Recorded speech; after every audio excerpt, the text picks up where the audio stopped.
air conditioner condensation. So I'm gonna show you guys how to remove the complete dashboard on this one. What I wanna do is I wanna remove this. In order to remove the dash, you have to clear all this room out of here. So we're gonna start with that. This one should be pretty simple. It has 4 bolts, size 10, holding it. There's 2 more. You have to remove this center, this cup holder. Just pop it up with some screwdriver. And then there's 2 more bolts, size 7 bolts.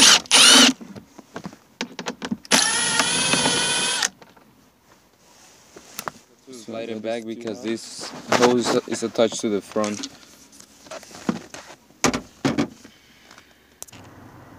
Alright guys, to remove this baby one, there's 2 bolts holding it. You have to get pretty much right next to the glove box. They're size 7. There's 2. There's one here and one. There's one connector that connects to the for the cassette system. So you see right here, this bolt was holding it. So you just got a little bit of room here. You might be able to put a ratchet through. It should be good. So there's one here and one on this side.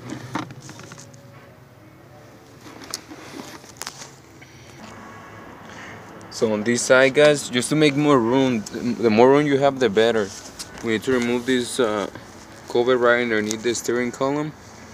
There's 1 bolt here and 1 more bolt over here. They're both size cable. Unplug it from here. Let's unplug. I'm gonna remove the main connector. It's a size 7. You just unscrew it and pull out. This connector with the green, white, and black is connected back here. If you follow the shifter, there's a sensor behind the shifter bracket. Just unplug it, and then you have to unplug the airbag connector, the yellow one, this one. When you're doing this, make sure your battery is unplugged, your windows are up, both sides, and your seats are all the way back, so you have enough room. And you have. Okay, now this is the connector I was telling you. This is all the connectors that you have to unplug. You have to unplug the shaft that goes down to the racking pinion outside, and then you can take out the complete steering column. Okay guys, so I got the steering wheel out. It's really simple. There's 2 bolts holding it to the top of the dash, and then there's 2 more here. They're all size 15, and then the screw that you're gonna remove from the shaft is size 15 also. So here you make sure you remove this connector. Just slides forward and you put it down, and then in the back make sure you remove this nut right here. It's a size 13. Take that one out because that bracket is gonna stay in the back. There's a plastic bracket here holding. Remove that. Now that you have the steering wheel out of your weight, we're gonna have to remove this top part of the dash, and you do that by removing these bolts, Phillips.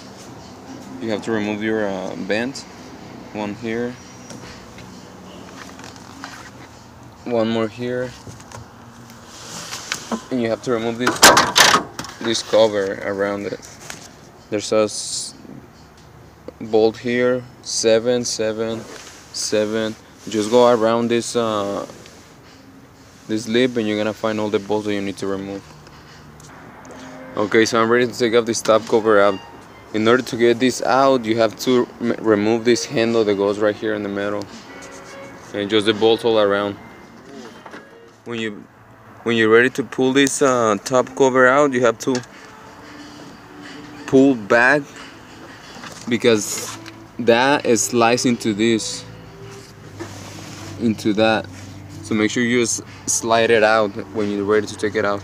When you're at this point, you're pretty much ready to pull out. When you're ready to take out these bolts, there's 4 of them. 1, 2, 3, 4. There's 4 of them. Make sure you unplug your antenna right here. just pull, and that's gonna be, just leave it on top. So make sure you remember to plug it back in when you putting everything back together. And these bolts on top are size 10 millimeter.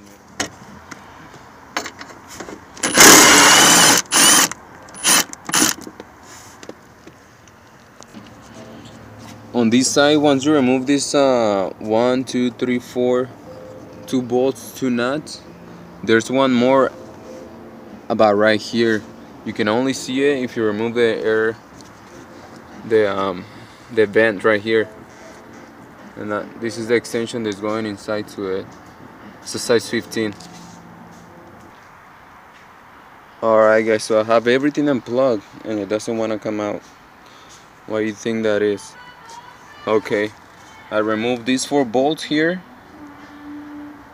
and that appears that should be it. On that side is already loose, so I couldn't figure it out until I went up here. There's an aluminum bracket that goes all the way to the top, and it's the same aluminum bracket that is down here. So I follow it and I found a bolt right here. This is the cluster right behind, on the right side of the cluster. It's a size 15. I put an extension and a socket right here, and I'm gonna remove it.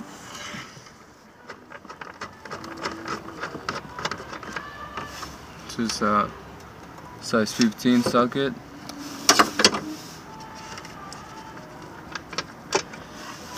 And this is the bolt. Okay, so it's that one back here on the right side of the cluster, and then there's another one on this opening right here. Same thing. I'm gonna use a deep socket 15 with that wrench.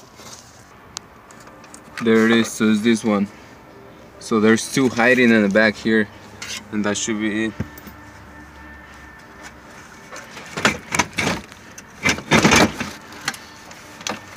From there I can move my dash as much as I need to.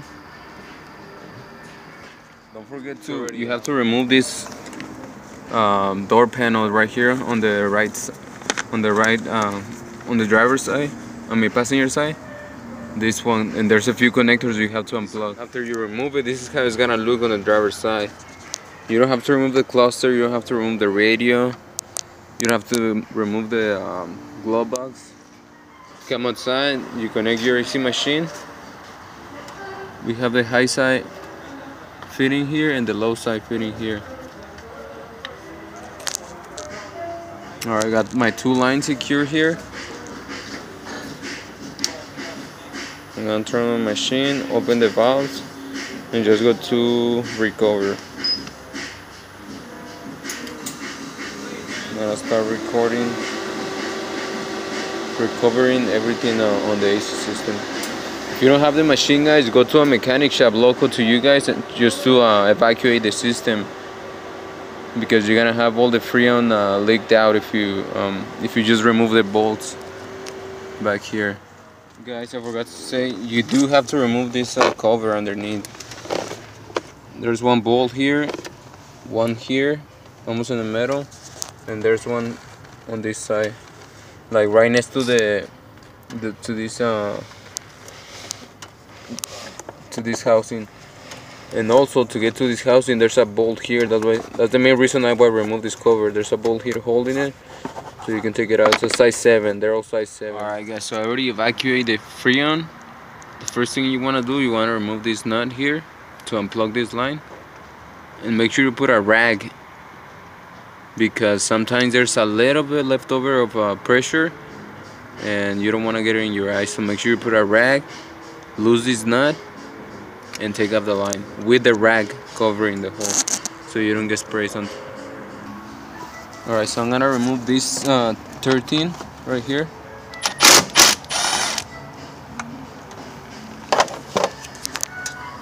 And I put the rag right here on top.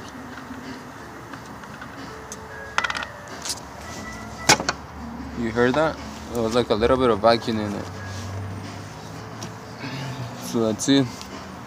You remove that one, and then there's a, if you follow this this bracket holding the receiver dryer. If you go right here, straight back here, there's a size 10. Remove that 10 and you're gonna be able to remove the receiver dryer and everything, but you still have to remove these two nuts, size 13. Alright guys, so pretty much I'm done with this. I have the whole housing loose now, and the only thing I attached is these heater lines. So what I'm gonna do, I'm gonna cut them. I'm gonna cut it here.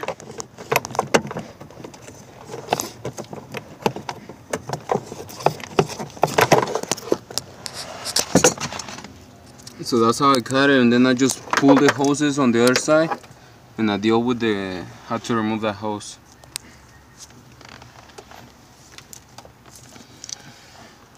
Don't forget to remove this 10 nut, and then just unclip this safety. Alright, so once you have it out, there's 1, 2, 3, 4, 5, 6, 7 bolts. 2 nuts and 5 bolts holding it total. I'm using this one.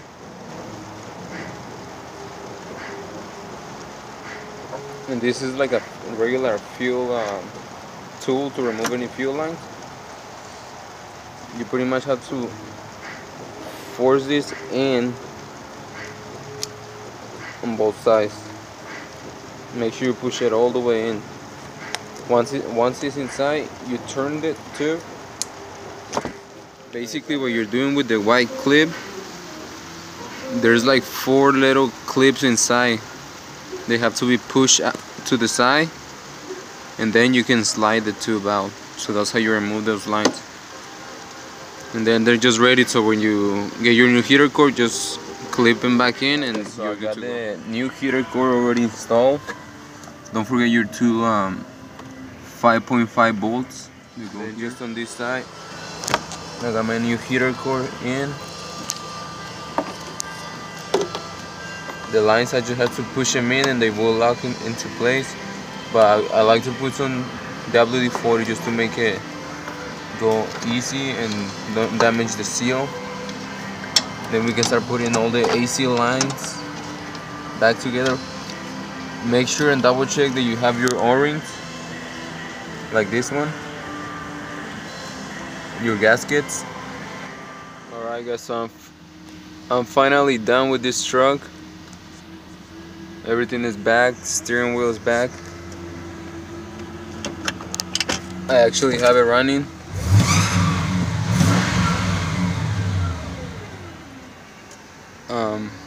That turn signal light's on because it has electric problem on the lights.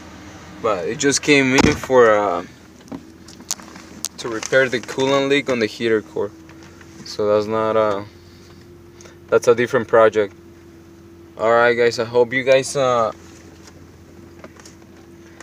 find this video helpful for you guys, and hopefully I can help you guys over in any project that you guys have. Put some questions on the comments, and if you have any doubts on this project, let me know. I'll be posting more videos. Like and subscribe.